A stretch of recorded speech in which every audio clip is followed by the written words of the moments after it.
యేసు ప్రభు శిలువ మరణం పొందడానికి ఇద్దరు ప్రధానమైనటువంటి పాత్రలు కనబడతాయి మానవుల్లో నుంచి.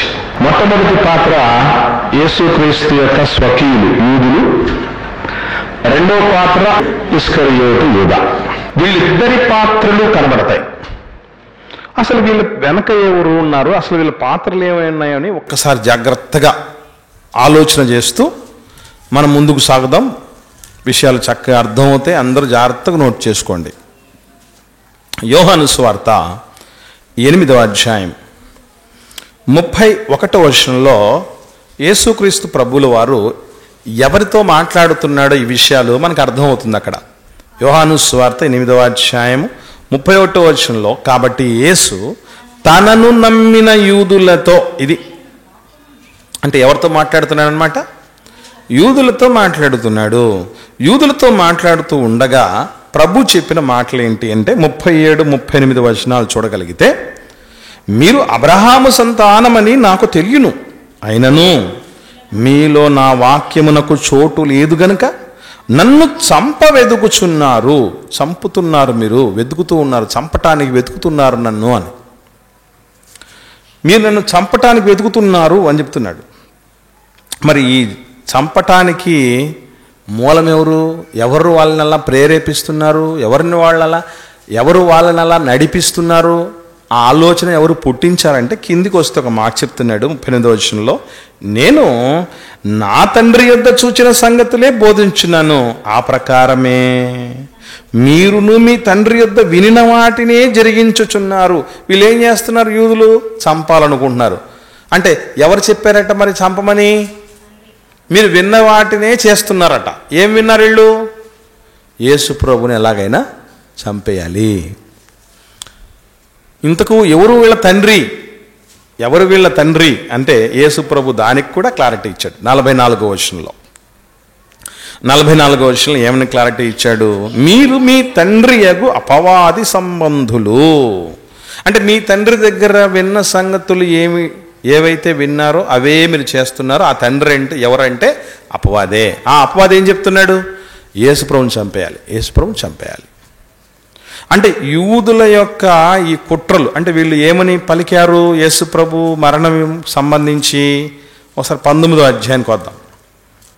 ఇదే యోహాను సువార్త 19వ అధ్యాయము 14-15 వచనాలు చూద్దాం. 14-15 వచనాలు. ఆ దినము పస్కాను సిద్ధపరచు దినం. అప్పుడు ఉదయము 6 గంటలు కావచ్చును. అతడు, ఇదిగో మీరు రాజు అని యూదులతో చెప్పగా, అందుకు వారు, ఇతన్ని సంహరించుము, సంహరించుము, సిలువ వేయుమని కేకలు వేసిరి. అంటే ఈ కేకలు వెనక ఎవరున్నారు? మీ తండ్రి దగ్గర విన్న సంగతులే మీరు చేస్తున్నారు అన్నాడు. వాళ్ళు చేసేదైనా వాళ్ళు పలికేదైనా అపవాది వెనకున్నాడు అనేది మనకు క్లారిటీగా అర్థమవుతుంది.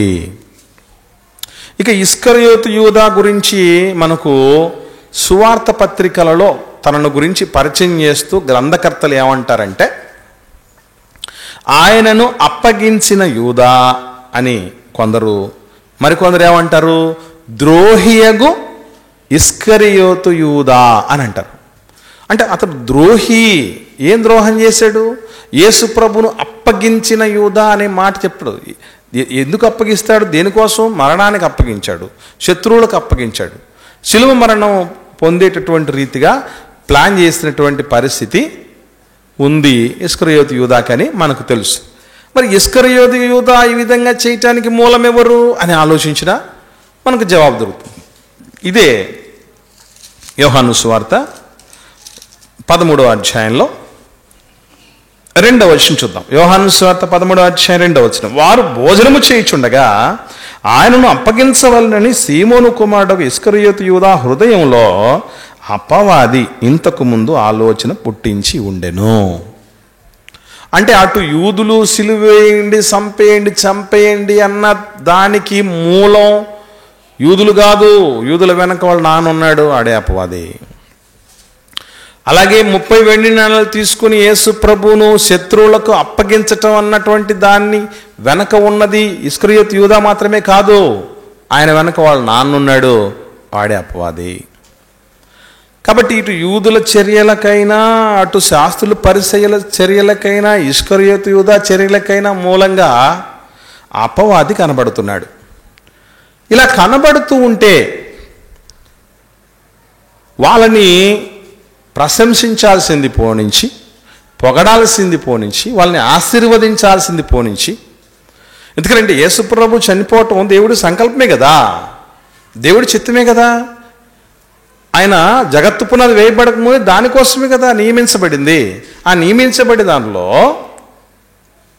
యూదులు పాత్రధారులు అయితే, ఇస్కరియోతు యూదా పాత్రధారి అయితే, వాళ్ళ వెనక సూత్రధారి ఎవరు? అపవాది అయితే, ఇంత గొప్ప శుభకార్యం అపవాది చేస్తే యేసుక్రీస్తు ప్రభువుల వారు వీళ్ళని ఏమన్నాడు? ఈ లోక సంబంధి వారితో మనకి ఏం పని లేదు అన్నాడు అపవాది విషయంలో. ఇంకా ఏం చెప్పాడు? ఇంతకుముందు మనం చదివాం అపవాది గురించి ప్రభు చెప్తూ, యోహాను సువార్త 8వ అధ్యాయం 44వ వచనంలో అపవాది గురించి ఏమని చెప్తూ వస్తాడు ప్రభు? యోహాను సువార్త 8వ అధ్యాయం 44వ వచనంలో, మీరు మీ తండ్రిగా అపవాది సంబంధులు. అపవాదికి ఏమున్నాయట? మీ తండ్రి దురాశలు ఉన్నాయి అతనికి. ఇంకా వాడు ఆది నుండి నరహంతకుడు, సత్యమందు నిలిచినవాడు కాదు, వాని యందు సత్యమే లేదు. వాడు అబద్ధం ఆడినప్పుడు తన స్వభావం అనుసరించే మాట్లాడును. వాడు అబద్ధికుడు, అబద్ధమునకు జనకుడు అట. ఒక్కొక్క లోకంలో ఒక్కొక్క విభాగానికి జనకులు ఉంటారు. చరిత్రకు పితామహుడు ఒక ఆయన ఉన్నాడు, జీవశాస్త్రానికి పితామహుడు ఉన్నాడు, ఆంగ్ల భాషకు పితామహుడు ఉన్నాడు, అట్లనే అబద్ధాలకు పితామహుడు ఉన్నాడట. వాడే అపవాది. నరహంతకుడు, ఆది నుండి సత్యమే లేదట, అబద్ధాలు ఆడతాడట. ఇవి అపవాది గురించి చెప్పింది. అంటే ఇప్పుడు శుభకార్యం చేసే అపవాది గురించి యేసు ప్రభు ఇలా చెప్పటం ఏంటి? ఇలా తప్పుగా మాట్లాడటం ఏంటి? ఇంత ఘోరంగా ఆయన అపవాదిని చిత్రీకరించటం ఏంటి? ఒకటి, ఆ అపవాది మాటలు విన్నటువంటి యూదుల్ని కూడా ఏం చేస్తున్నాడు యేసు ప్రభు? మీరు తప్పు చేస్తున్నారు అన్నాడా? కరెక్ట్ చేస్తున్నారు, మంచి పని చేస్తున్నారు అన్నాడా? పొరపాటు చేస్తున్నారు. మీరు అబ్రహాం సంతానం అయితే నన్ను ఎందుకు చెప్తారు? నా మీద రాళ్ళు ఎత్తుకుని వస్తే యేసుప్రభు మీదికి, అవును నేను ఇలా చంపబడ్డానికి కదా ఉన్నది, కొట్టండి అనలేదే. తండ్రి యొద్ద నుంచి నేను అనేకమైన సంగతులు నేను చూపించాను, మీకు నేర్పించాను. దాంట్లో దేని నిమిత్తం నన్ను చంపేస్తున్నారు మీరు అని అడిగాడు. అంటే వాళ్ళు ఏదో తప్పు చేస్తున్నట్టు చెప్పాడు. ఇక ఇస్కరియోతు యూదా విషయంలో కూడా ఏం చెప్పాడు ప్రభు? ఇంత శుభకార్యానికి ఇస్కరియోతు యూదా కూడా ఒక చక్కటి కీలకమైన పాత్రధారి అయితే, అతని విషయంలో కూడా చెప్పిన మాటలేంటో ఒకసారి మనం చూద్దాం. ఇది యోహాను సువార్త 6వ అధ్యాయం, యోహాను సువార్త 6వ అధ్యాయం 70వ వచనం చూద్దాం. 70వ వచనం, అందుకు యేసు, నేను మిమ్మును 12 ఏర్పరచుకొనలేదా? మీలో ఒకడు సాతాను అన్నాడు. ఇంత శుభకార్యానికి పాత్రధారి అయినటువంటి ఇస్కరియోతు యూదాని ఏమన్నాడు యేసు ప్రభు? సాతాను అన్నాడు. మీరు మంచోళ్ళే కాదు అని యూదులను ఖండించడం జరిగింది ప్రభు. ఇస్కరియోతు యూదాని ఏకంగా మీలో ఒకడు సాతాను అన్నాడు. ఇంకా ఆలోచన చేస్తే మత్తయి సువార్తకు వద్దాం. మత్తయి సువార్తకు వద్దాం. అంటే ఇటు సాతాను తరపున యూదులు, ఇస్కరియోతు యూదా వీళ్ళందరూ ఇంత గొప్ప శుభకార్యం చేస్తే యేసు ప్రభు ఎందుకు అట్లా వాళ్ళని ఖండిస్తున్నాడు? ఇది మనం ఆలోచన చేయాల్సినటువంటి విషయం. ఓకే, మత్తయి సువార్త 26వ అధ్యాయం 24వ వచనం చూద్దాం. మత్తయి సువార్త 26వ అధ్యాయం 24వ వచనం, మనుష్య కుమారుని గూర్చి వ్రాయబడిన ప్రకారము ఆయన పోవుచున్నాడు గాని ఎవని చేత మనుష్య కుమారుడు అప్పగించబడుచున్నాడో ఆ ఇస్కరియోతు యూదాకి శ్రమ. ఆ యూదా పుట్టియుండని ఎడల వానికి మేలు, పుట్టకపోయి ఉంటేనే మేలు అన్నాడు.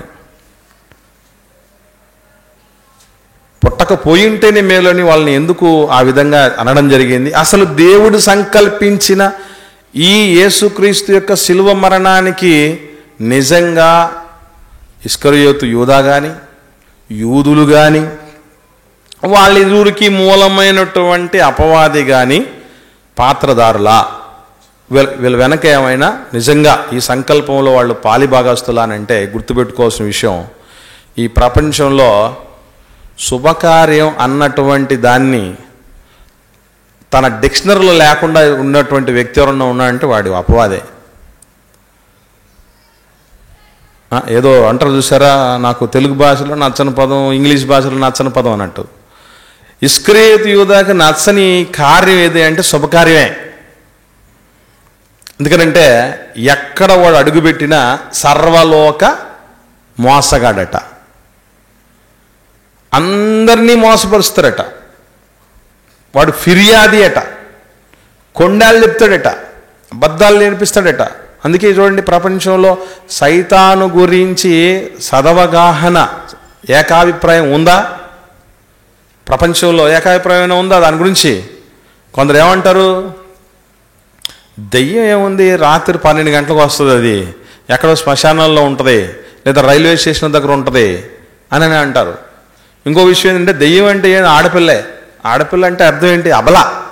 అదేం చేస్తుంది? అది అల్లరి దెయ్యాలు, చిల్లర దెయ్యాలు అని మాత్రమే అనుకుంటూ ఉంటారు.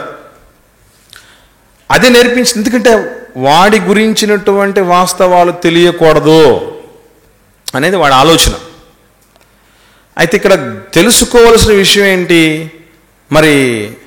ఈ విషయంలో యేసుక్రీస్తు శిలువ మరణంలో ఇటు యూదులు, అటు ఇస్కరియోతు యూదా, వీళ్ళిద్దరికి మూలమైన అపవాది ఉన్నట్టు కనబడుతుంది కదా అని మీరు అనుకుంటే కొన్ని విషయాలు మనం ఆలోచన చేద్దాం. మత్తయి సువార్త 16వ అధ్యాయం చూద్దాం. జాగ్రత్తగా ఆలోచన చేయండి, అంత సులభంగా మెదడుకి ఎక్కది ఇది, కాబట్టి జాగ్రత్తగా ఆలోచన చేయాలి. 16వ అధ్యాయం మత్తయి సువార్త 21వ వచనం నుండి చూద్దాం. 21వ వచనం నుండి చూద్దాం. సో అక్కడ ఏం జరుగుతుందో చూద్దాం ప్రియులరా. అప్పటి నుండి తాను యెరూషలేమునకు వెళ్ళి పెద్దల చేతను, ప్రధాన యాజకుల చేతను, శాస్త్రుల చేతను అనేక హింసలు పొంది చంపబడి 3వ దినమున లేచుట అగత్యమని యేసు తన శిష్యులకు తెలియజేయ మొదలుపెట్టగా పేతురు ఆయన చేయి పట్టుకొని, ప్రభువా, అదంటే ఏది? యేసు ప్రభు యొక్క శిలువ మరణం. యేసు ప్రభు శిలువ మరణం నీకు దూరమగునుగాక. అది నీకు ఈరోజే కాదు, రేపు కాదు, ఎప్పటికీ కలగకూడదు. నీకు శిలువ మరణమే వద్దు అన్న మాట ఎవరు పలికారు? పేతురు పలికి. కానీ పలికించింది ఎవరు? కింది చూద్దాం. అయితే ఆయన అంటే యేసుప్రభు పేతురు వైపు తిరిగి, సాతానా నా వెనకకు పొమ్ము అంటే నీకు శిలువ మరణం వద్దనే వద్దు అని మొత్తుకున్న పరిస్థితి ఇస్కరియోతు సైతాను మూలంగా సైతాన్ చెప్పినట్టు మనకు అనిపిస్తుంది. మరి సాతాను శిలువ మరణంలో ఉన్నాడని చెప్తున్నారేంటి? చూసారు, కన్ఫ్యూజన్గా ఉంది కదా. ఒకవైపు ఏమో సైతాన్ ఏం చెప్పించింది? వద్దు ప్రభువా నీకు అది వద్దు అని చెప్పించింది. మళ్ళీ కొంతకాలానికి ఏమైపోయింది? ఇటు ఇస్కరియోతు యూదాని లేవనెత్తింది, అటు యూదులు లేవనెత్తింది. ఏమిటిది అని అంటే, ఒక మాటలో చెప్పాలంటే, ఈ ప్రపంచంలో ఎట్లాంటినైనా కన్ఫ్యూజ్ చేయగలిగినటువంటి శక్తి ఎవరికి ఉందంటే సైతానికి ఉంది. సైతాన్ను కూడా కన్ఫ్యూజ్ చేయగలిగిన శక్తిమంతుడు ఎవరన్నా ఉన్నారంటే ఆయన యేసుప్రభు. ఎందుకు అలా చెప్పగలుగుతున్నానంటే, వాడికి ఏం అర్థం కాల. వీడు అందరినీ కొట్టినటువంటి వాడే. ప్రపంచంలో వాడి చేత దెబ్బతిన్నటువంటి వాళ్ళు ఎంతోమంది ఉన్నారు. ఒక్కడంటే ఒక్కడు నిలవలేకపోయాడు. కానీ దేవుడు ఎప్పుడూ అనాదిగా సంకల్పించిన వాడు కదా క్రీస్తు. ఆదికాండం 3వ అధ్యాయం 15వ వచనంలోనే ఏమని చెప్పడం జరిగింది? అతడు నీ తల మీద కొడతాడు అని, ఇలా స్త్రీ గర్భాన్న పుట్టబోయేటటువంటి ఒక వ్యక్తి వస్తాడని ప్రవచించడం జరిగింది అపవాదితో మాట్లాడుతూ దేవుడు. అంత మాత్రమే కాకుండా యోహాను గారు మాట్లాడుతూ ఒక అద్భుతమైన మాట చెప్తాడు యేసుప్రభు గురించి. ఒకసారి ఆ మాట చూద్దాం మనం. యోహాను గారు రాసిన మొదటి పత్రిక 3వ అధ్యాయం 8వ వచనం యోహాను గారు రాసిన మొదటి పత్రిక 3వ అధ్యాయం 8వ వచనంలో, అపవాది మొదట నుండి పాపము చేయుచున్నాడు గనక పాపము చేయువాడు అపవాది సంబంధి, అపవాది యొక్క క్రియలను లయపరచుటకే దేవుని కుమారుడు ప్రత్యక్షమాయెను. అంటే అపవాది క్రియలను లయపరచటానికి వచ్చినటువంటి వ్యక్తి యేసు ప్రభుల వారు. కనుక వాడి క్రియలన్నీ ఎట్లా ఉంటాయంటే జాగ్రత్తగా గమనించండి. యేసు ప్రభు ఏదైనా చెప్పాడు అంటే ఖచ్చితంగా దాంతో నాకేదో మూడుంది,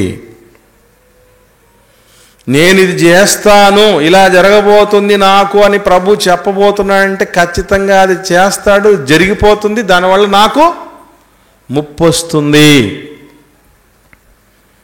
అనేటటువంటి ఒక క్లారిటీ వాడుకుంది. కానీ గుర్తుపెట్టుకోవాల్సిన విషయం ఏంటంటే సైతానుకు భవిష్యత్తు తెలియదు, సైతానుకు భవిష్యత్తు తెలియదు. తెలుసుంటే తన గోతిని తనే తవ్వుకునేవాడు కాదు. ఇప్పుడేమో వద్దన్నాడా, ప్రభువా నీకు శిలువ మరణం వద్దన్నాడా. కొన్ని రోజులు పోయిన తర్వాత ఇటు యూదులని అటు ఇస్కరియోతు యూదాని ఉసిగొలిపి యేసు ప్రభువుని ఏ విధంగానైనా చంపేయాలని ఆలోచన చేశాడు. ఇదెందుకు? ఇప్పుడు ఒక మనిషిని ఎదుర్కోలేనోడు ఆఖరికి దేన్ని ప్రయోగిస్తాడు? ఏ అస్త్రాన్ని ప్రయోగిస్తాడు? ఇతను చంపేయాలనుకుంటాడు, అంతే కదా. ఒక మనిషిని పద్ధతి ప్రకారం నియమం ప్రకారం ఎదుర్కోలేనటువంటి వ్యక్తి ఏం చేస్తాడంటే ఈ అక్రమం వైపుకి వెళ్తాడు.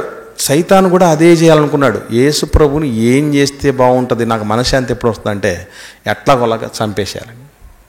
పోనీ అక్కడితే ఆయన ఊరుకున్నాడంటే మళ్ళీ 4 గరుచుకున్నాడు అపవాది. ఏమని ఒకసారి చూద్దాం. ఏమని 4 గరుచుకున్నాడో మత్తయి సువార్త 27వ అధ్యాయం. మత్తయి సువార్త 27వ అధ్యాయము 27వ అధ్యాయం 62వ వచనం చూద్దాం. 62వ వచనం చూడగలిగితే, మరునాడు అనగా సిద్ధపరచు దినము, మరుసటి దినమున ప్రధాన యాజకులు పరిసయ్యులు పిలాతునొద్దకు కూడి వచ్చి, నేను చదువుతా తల్లి, అయ్యా ఆ వంచకుడు సజీవుడై ఉండినప్పుడు 3 దినములైన తర్వాత నేను లేచెదనని చెప్పినది మాకు జ్ఞాపకమున్నది. కాబట్టి 3వ దినము వరకు సమాధిని భద్రము చేయనాజ్ఞాపించుము.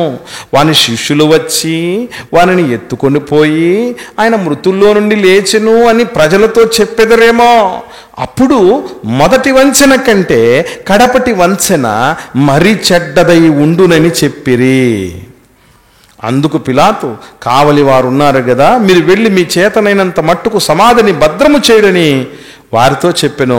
వారు వెళ్ళి కావలి వారిని కూడా ఉంచుకొని రాతికి ముద్ర వేసి సమాధిని భద్రము చేసిరి. తీరా ప్రభు చచ్చిపోయిన తర్వాత వీళ్ళకి మళ్ళీ గుబులు పట్టుకుంది.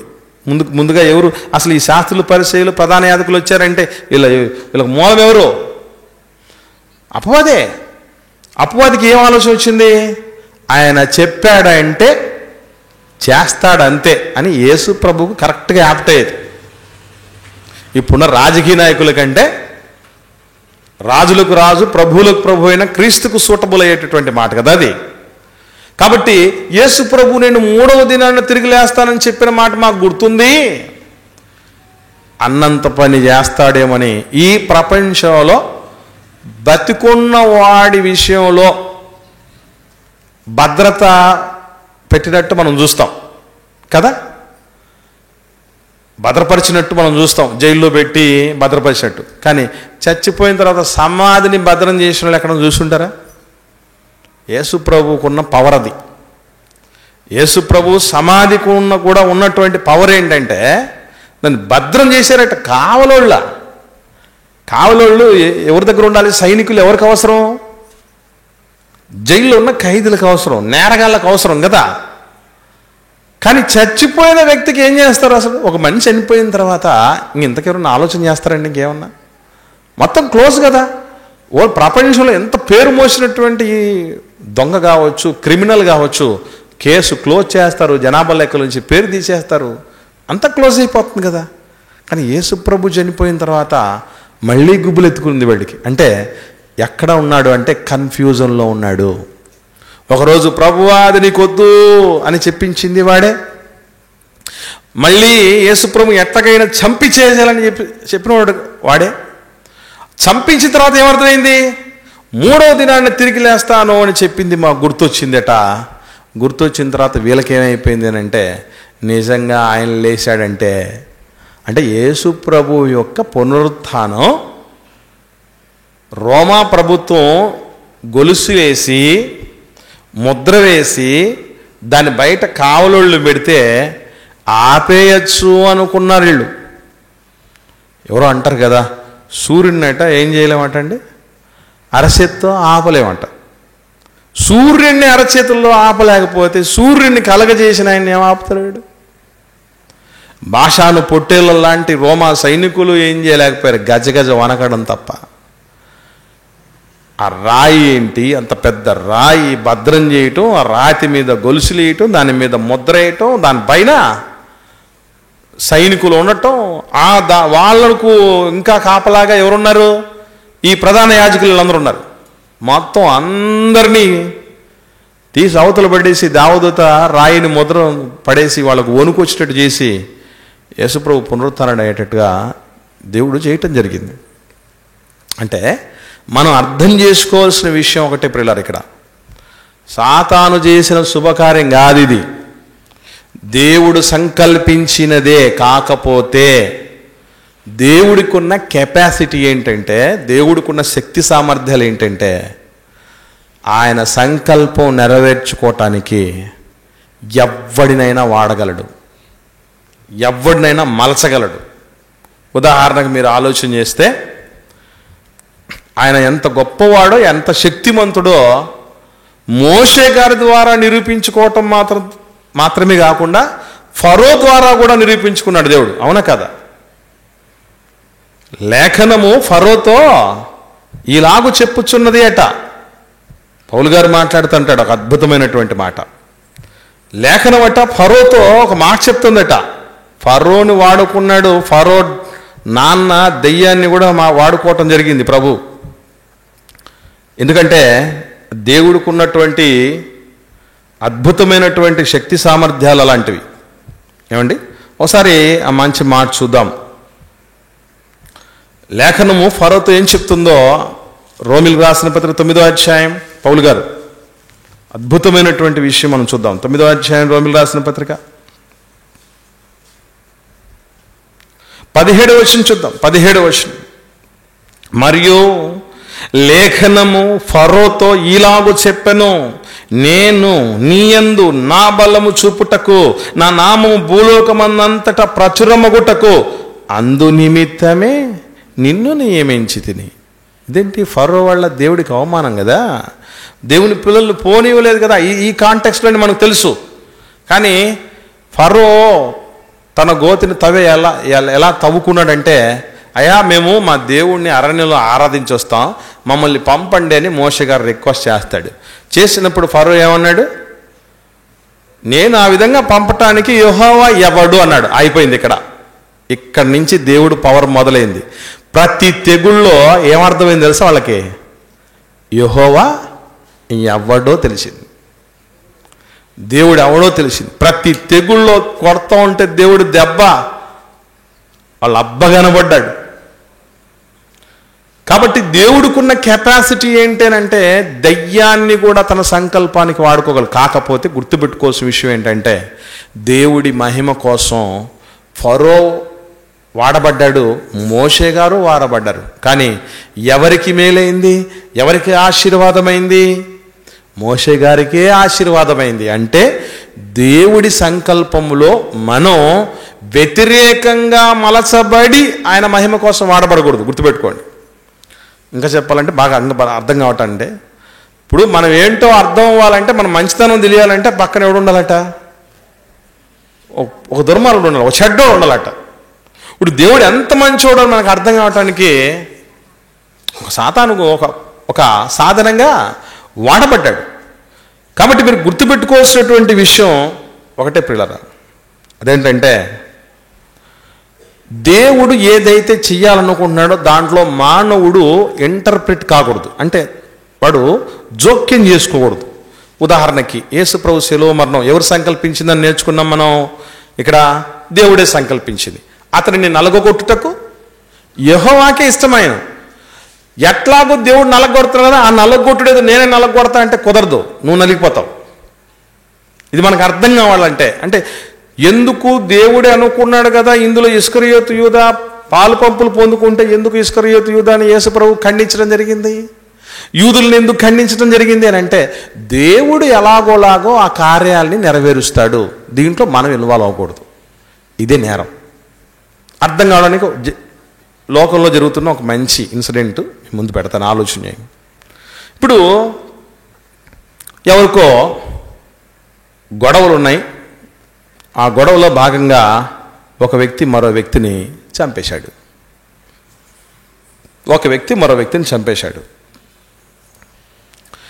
ఎవరైతే నేరగాడు ఉన్నాడో, ఒక వ్యక్తిని చంపేసినటువంటి వ్యక్తి ఎవరైతే ఉన్నాడో ఆయన్ని ఎక్కడ తీసుకెళ్లారు అంటే అరెస్ట్ చేశారు, తర్వాత కోర్టుకు తీసుకెళ్లారు, నేరం రుజువైంది.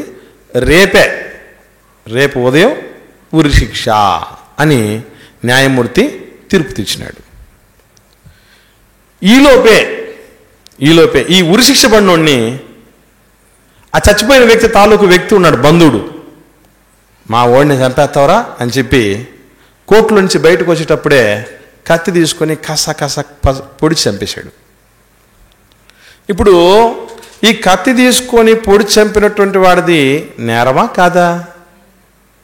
ఎందుకు రేపు తెల్లారి చచ్చడు, ఎట్లాగైనా చచ్చిపోయేది కదా, వాళ్ళైనా చంపేదే వీడైనా చంపిందే కదా అని అనుకుంటే చట్టము తన చేతిలోకి తీసుకోకూడదు. నిజంగా ఈ న్యాయాన్యాయాలు ఎవరు చేయాలి? శిక్షలు విధించటం కానీ శిక్ష నుంచి విడుదల చేయటం కానీ ఎవరు చేయాలి? జడ్జి చేయాలి. నువ్వు నేను జడ్జి అనుకుని పోతే ఎట్లాగా? కాబట్టి ఇక్కడ గుర్తుపెట్టుకోవాల్సిన విషయం ఏంటంటే దేవుడి కార్యంలోనికి మానవుడి ఇన్వాల్వ్మెంటు పొరపాటును కూడా కాకూడదు. ఒకవేళ అయితే ఎట్లా అవ్వాలి? ఆయన అనుకున్న రీతిగా ఆయన చిత్తానుసారంగా మనం, అంటే ఆయన సంకల్పం ఏమిటి? మనం పాప విమోచన పొందాలి. దీని కొరకు ప్రభు దగ్గరికి రావాలి, అంతవరకే. అంతేగాని మీరందరూ ప్రభు దగ్గరికి రావాలంటే మాలాంటి వాళ్ళు ఎవడో ఒకటి అప్పగించాలి కదా. ఇంతకుముందు నేను మా అన్నయ్య బతుకున్నప్పుడు ఆయన కొంచెం సిగరెట్ తాగే అలవాటు, మందు తాగే అలవాటు ఉండేది. ఎందుకు ఇలా చేస్తున్నావు అన్నాను మా అన్నని అడిగితే బైబిల్ రెఫరెన్స్ చెప్పాడు మావాడు. ఏమని? లోపలికి వెళ్ళినది మనిషిని అపవిత్రపరచదు, లోపలి నుంచి వచ్చేది అపవిత్రపరుస్తుంది అని చెప్పాడు. సరే అలాగైతే బాగానే ఉంది, పొగ తాగినోడి పొగ బయటికి తీసుకురావద్దని చెప్పా. ఎందుకంటే లోపలికే పోతుందన్నావు కదా, బయటికి తీసుకురావద్దని చెప్పా. అంటే దేనికి రెఫరెన్స్ వాడుతున్నారు? ఇంకొకటి, నువ్వెందుకు ఇట్లా చెడిపోయావు అని అడిగితే నాశనానికి పోయేవాళ్ళు ఎక్కువ మంది అని ప్రభు చెప్పాడు, నిత్య జీవానికి పోయేవాళ్ళు తక్కువ మంది అని చెప్పాడు. ఇప్పుడు నాలాంటి వాళ్ళంతా మంచోళ్ళు అయిపోతే, ప్రపంచం అంతా మంచోళ్ళు అయిపోతే యేసుప్రభు మాట నెరవేరినట్లా చెప్పు. కాబట్టి మేము ఏం చేస్తున్నాం? ఇప్పుడు యేసుప్రభు మాట నెరవేరుస్తున్నాం అన్నట్టు ఉంటుంది. కాబట్టి ఇస్కరియోతు యూదా ఏం చేయాలంటే సిలువ చెంతకు రాగలగాలి, తన పాపాలకు విమోచన కలగజేసుకోవాలి. కానీ ఈ విధంగా మీకు జరగాలంటే మాలాంటి వాళ్ళు ఇన్వాల్వ్ అవ్వాలనకూడదు. సాతాను ఇన్వాల్వ్ అవ్వటం కానీ ఎవరు ఇన్వాల్వ్ అయినా అది తప్పే. కాబట్టే అందుకే ఇస్కరియోతు యూదా చనిపోయాడు. కానీ యూదులకు ఒక గొప్ప భాగ్యం ఏంటంటే వాళ్ళ పాపాల విషయంలో వాళ్ళు వాస్తవం తెలుసుకొని మళ్ళీ క్రీస్తునామంలో బాప్తిస్వం పొంది దేవుడితో ఉన్నటువంటి ఈ సంబంధాన్ని మళ్ళీ చక్కగా కాపాడుకోవటం అనేది జరిగింది. దౌర్భాగ్య పరిస్థితి. సాతాను బలంగా ఒక మనిషి మీద పనిచేస్తే ఎట్లా ఉంటుందంటే, శిలువ మీద మరణదండన విధించబడిన దొంగ కూడా రక్షించబడ్డాడు. కానీ 3.5 సంవత్సరాలు చక్కని శిక్షణలో యేసు ప్రభు దగ్గర దేవుని యొక్క కాపుదల్లో ఉన్నటువంటి ఇస్కరియోతు యూదా మాత్రం తను తాను రక్షించుకోలేకపోయాడు. దీనికి కారణం ఎవరు అని అంటే సాతాను చేసిన పని, వాడి ప్రేరేపణకు ఇస్కరియోతు యూదా బలైపోవటమే. కాబట్టి అపవాది సాతాను అనేటువంటి వాడు శుభకార్యం చేయడు. అటు యూదులకైనా ఇటు ఇస్కరియోతు యూదాకైనా ఆఖరికి మిగిలింది ఘోర పాపమే, ఘోర శిక్షనే. కనుక ప్రియులారా దయచేసి గమనించండి, అపవాది శుభకార్యం చెయ్యడు, దేవుడే ఈ కార్యం చేయగలడు. వాస్తవాన్ని గుర్తెరగండి, యేసుక్రీస్తు శిలువ మరణం వెనక దేవుడు చేసిన శుభకార్యమే తప్ప సాతాను చేసిన శుభకార్యం లేదు. వాడు యేసు ప్రభు కార్యాలను బట్టి, యేసు ప్రభు బోధనలను బట్టి, యేసు ప్రభు జీవితాన్ని బట్టి ఎంతగానో కన్ఫ్యూజన్కి గురైపోయి ఈ విధంగా ప్రభు చెప్తున్నా అంటే అలా జరుగుతుందేమో, ఇలా జరుగుతుందేమో, దీన్ని ఏం చేయాలి అనేటటువంటి ఆ పిచ్చిలోకి పోయి అందరినీ పిచ్చి పట్టించిన వాడికి యేసు ప్రభు జీవితం, ఆయన కార్యాలు పిచ్చి పట్టేటట్టు చేశాయి. ఎందుకంటే మరణము ద్వారా, మరణము యొక్క బలము గల సాతానును నశింప చేయటానికి యేసు ప్రభు రక్తమాంసంలో పాలిభాగస్తుడయ్యాడట. కనుక ఎంతోమంది చేస్తున్నటువంటి దుష్ప్రచారాన్ని తిప్పికొట్టండి. వాస్తవాలు మనం తెలుసుకోవాలి. ఎందుకు ఇస్కరియోతు యూదా కానీ లేదంటే యూదులను కానీ యేసు ప్రభు నిజంగా గొప్ప కార్యమైతే ఎందుకు వాళ్ళని ప్రశంసించలేకపోయాడు అనే విషయం తెలియాలి. అట్లాగే అపవాది ఎందుకు ఇలాంటి పని చేశాడన్న విషయం మనకు అర్థం అవ్వాలి. ఇవన్నీ తెలుసుకుంటే మనలో ఏ సందేహము లేకుండా ఉంటుంది. ఎందుకంటే మనం సత్యమందు దేవుడు ఆకాంక్ష, క్రీస్తు ఆకాంక్ష. ఈరోజు మనం లెంట్ డేస్ అని, అలాగే రాబోతున్నటువంటి గుడ్ ఫ్రైడే, ఈస్టర్ని మనం ఘనంగా జరుపుకుంటున్నాం. ఆయన ప్రభు పేరు చెప్పుకొని క్రిస్మస్ చేసుకుంటూ ఉంటున్నాం. ఆయన ద్వారా ఎన్నో రకాలైనటువంటి కార్యాలు చేస్తూ ఉన్నాం. దేవుడి సన్నిధికి వచ్చి దేవుడిని మరలిడబోతున్నాం. దేవుడితో ఉన్న సంబంధాన్ని తిరిగి తెచ్చుకోగలిగాం. అలాంటి మహనీయుడు ప్రభువు చివరిగా ప్రార్థన చేస్తూ దేవుణ్ణి అడిగిన మాట మనకు అందరికీ తెలుసు. ఏమన్నాడు? యోహాను సువార్త 17:17 సత్యమందు వారిని ప్రతిష్ఠ చెయ్యి నాయనా, నీ బిడ్డల్ని ప్రతిష్ఠ చెయ్యి, నా శిష్యుల్ని ప్రతిష్ఠ చెయ్యి, అపోస్తలుల్ని ప్రతిష్ఠించు, నీ వాక్యమే సత్యం. కాబట్టి సత్యవాక్యం ఏంటో మనం తెలుసుకోవాల్సినటువంటి ఆవశ్యకత ఉంది. అది మన హృదయాల్లో నింపుకొని మన అడుగులు జారకుండా అనేకులు బలహీనలైపోతున్నారు. వీళ్ళ ప్రలోభాలకి లొంగిపోతున్నారు.